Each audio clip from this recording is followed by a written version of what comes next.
So shouldn't we be talking about the Nord Stream since that's the biggest story of the century? And you guys, I mean, you have the executive editor of the New York Times there who came out with a phony story to try and block Seymour Hersh.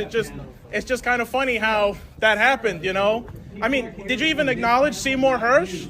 All of you are executive editors of papers that broke Pentagon, My Lai, Watergate. Is this the same papers or not? I mean, is there anything you've gotten right in the last 20 years, or am I mistaken about that? I mean, it's just kind of funny because Iraq, wrong. Syria, wrong. Russiagate, really wrong. Okay, I mean, the list goes on and on.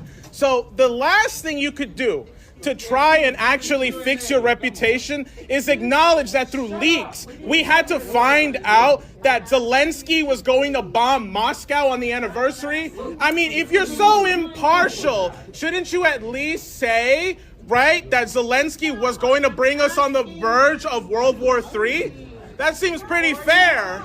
While Julian Assange rots in prison, all of you've got, fat checks because he's in jail for doing your job. And you know what? Tucker Carlson ain't no Seymour Hersh, but he did something you guys are scared to do. Speak the truth and actually be critical of the war, which is why he was actually fired from Fox, because you are all cowards. Every single one of you. None of you have actually had any relevancy. And you know what? The mainstream press is now dying. Nobody's ever going to listen to you again. You have no credibility with the public. The only people who care about what you have to say are elite assholes who have nothing productive to say anymore. And it's dying off.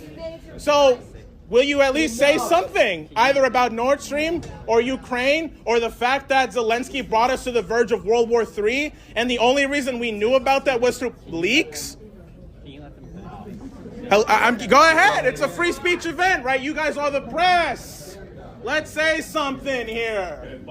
Mr. Khan, come on. You're the executive editor of the New York Times, I'm just trying to get into some good trouble here, man. Ooh, listen, Karen, get out of my face for a second. I got to talk to these gentlemen. Okay. Well, I just want to hear what they have to say. Go ahead. I'm done. Wait your turn. You're not going to tell to you. Come. Wait your turn. You could project if we can't. I would just say I think it's important to hear everybody's point of view. Yeah. So thank you. All right. I do think that we need to give our moderator a chance to ask other questions. We're on the verge of World War III. Some of the people in the audience also do so. Thank you. Let's go. Really, thank you. Say something about this bombing. We blew up the Nord Stream pipeline. Listen, don't stand there while there are people rotting in prison. Nobody said anything about Uhuru, right? The socialists who are in jail for being critical of this war. God damn it. Let's go. Let's go. At least say something about the people in jail for being critical of this war. They don't deserve to be in prison right now.